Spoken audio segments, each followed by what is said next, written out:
नमस्कार, आप सभी का स्वागत है। हम सीईटी ग्रुप डी के लिए प्रैक्टिस सेट करने वाले हैं। तो सबसे पहला क्वेश्चन है, निम्नलिखित में से कौन सा सौर परिवार से संबंधित नहीं है? निहारिका। उत्तर है निहारिका। प्रश्न नंबर 2, मानव शरीर में रक्त की अपर्याप्त आपूर्ति को कहते हैं इस्कीमिया। इस्कीमिया कहते हैं।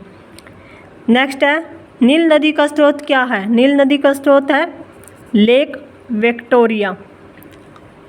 नेक्स्ट प्रश्न है, करनाल का युद्ध किन के बीच लड़ा गया? जो करनाल का युद्ध है नादिर शाह और मोहम्मद शाह के बीच हुआ था। ये हुआ था कब? 1739 में। तो जिसमें जो नादिर शाह था वो ईरान का नेपोलियन था और जो मोहम्मद शाह है, मोहम्मद शाह मुग़ल शासक था। तो नेक्स्ट प्रश्न पे चलते हैं, रोवर्स कप किस खेल में विजेता टीम को दिया जाता है? तो ये याद रखना, रोवर्स कप फुटबॉल के खेल में दिया जाता है। और फुटबॉल के खेल में जैसे कि कई कप और हैं जो दिए जाते हैं, जैसे कि रोवर्स कप हो गया, दूसरा है डूरंड कप, तीसरा है फेडरेशन कप और चौथा है संतोष ट्रॉफी। संतोष ट्रॉफी भी याद रखना जो फुटबॉल खेल में दी जाती है। नेक्स्ट क्वेश्चन है, कालका उपमंडल हरियाणा के किस जिले में आता है? किस जिले में आता है जो कालका उपमंडल है? ये पंचकुला में आता है। एशिया और अमेरिका के तटों को छूने वाला महासागर है। एशिया और अमेरिका के तटों को जो महासागर छूता है वो है प्रशांत। ग्रेव का रोग किस कारण से होता है? थायराइड की अतिक्रियता से। नेक्स्ट है, कलंदर की मज़ार पर मेला कहाँ लगता है? जो कलंदर की मज़ार पर मेला पानीपत में लगता है। नेक्स्ट है, पद्मश्री का सम्मान पाने वाली सबसे पहली अभिनेत्री कौन थी? सबसे पहली अभिनेत्री थी नरगिस दत्त, जिसको पद्मश्री का अवार्ड दिया गया। नेक्स्ट प्रश्न है, युग्मन और प्रतिकर्षण किसकी दो अवस्थाएं हैं? ये किसकी अवस्थाएं हैं? उत्परिवर्तन की।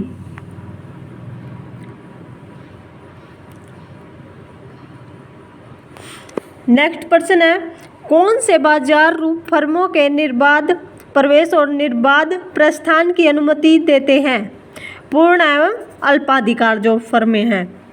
हरियाणा राज्य में वन्य प्राणियों को संरक्षण के लिए वन्य प्राणी संरक्षण अधिनियम कब लागू किया गया? ये लागू किया गया था वर्ष 1972 में। किसी शिशु के वंशागत जीनों की कुल संख्या में क्या मिलते हैं? माता और पिता से प्राप्त जीनों की संख्या समान होती है। ये नहीं है कि जो पिता से प्राप्त जीनों की संख्या वो अधिक होगी या माता से प्राप्त जीनों की संख्या कम होगी, तो ये दोनों समान होती हैं। नेक्स्ट प्रश्न है, थियोसॉफिकल सोसाइटी ने भारत में कब और कहाँ अपना मुख्य कार्यालय स्थापित किया था? ये कहाँ स्थापित किया था? 1882 अडियार में। नेक्स्ट है, निम्नलिखित में से कौन सा रोग विषाणु द्वारा फैलता है? ये है इन्फ्लुएंजा रोग जो विषाणु द्वारा फैलता है। ध्वनि का तारतम्य किस पर निर्भर करता है? ये ध्वनि का तारतम्य आवृत्ति पर निर्भर करता है।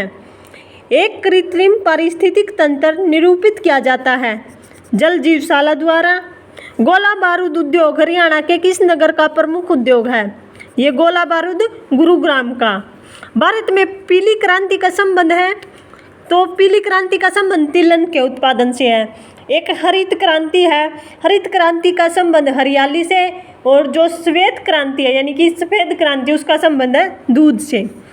नेक्स्ट है, नेक्स्ट प्रश्न है, रेल की पटरियां अपने वक्रों पर किस कारण से बैंक की गई होती हैं? जो रेल की पटरियां हैं, रेल के भार के क्षैतिज घटक से आवश्यक अभिकेंद्री बल प्राप्त किया जा सकता है।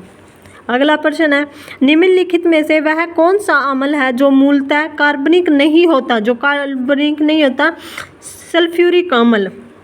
अगला प्रश्न है, राज्य समूह जिनसे मणिपुर की सीमाएं लगी हुई हैं कौन सा है? नागालैंड, असम और मिजोरम। अगला प्रश्न है, निम्नलिखित में से हरियाणा का सर्वोच्च खेल पुरस्कार कौन सा है? सर्वोच्च खेल पुरस्कार है जो भीम पुरस्कार है। और जो हरियाणा में सबसे बड़ा खेल पुरस्कार है वो है राजीव गांधी खेल को माना जाता है, जिसकी राशि है 7.5 लाख रुपये, और भीम पुरस्कार की है 5 लाख रुपये। ये आपको इनकी राशि भी याद रखनी है। नाना भाई की भट्टी में डबल रोटी बनाते समय खमीर मिलाने का कारण डबल रोटी को नरम और स्पंजी बनाने के लिए। अगला प्रश्न है, मोरनी पंचकूला में स्थित प्रजनन केंद्र एक उद्देश्य पार्क का प्रजनन केंद्र है। जो ये प्रजनन केंद्र है मोरनी पंचकूला में काला तीतर का प्रजनन केंद्र है, और जो काला तीतर है ये हरियाणा का राज्य पक्षी भी है। नेक्स्ट प्रश्न है, मिल्क ऑफ मैग्नीशिया एक निलंबन है मैग्नीशियम हाइड्रोक्साइड का। सच्चर फार्मूला लागू होने का क्या प्रभाव हुआ? जो सच्चर फार्मूला लागू हुआ था उसको 2 क्षेत्रों में 2 भागों में बांट दिया गया था। पंजाब को पंजाबी क्षेत्र, जैसे कि जो लोग पंजाबी बोलते थे उनको पंजाबी क्षेत्र में, और जो हिंदी बोलते थे उन्हें हिंदी क्षेत्र में।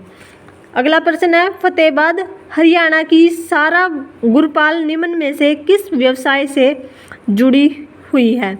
जो फतेहाबाद हरियाणा की सारा गुरपाल ये मॉडलिंग और एक्टिंग से जुड़ी हुई है। इसके आ जाएगा आंसर दोनों।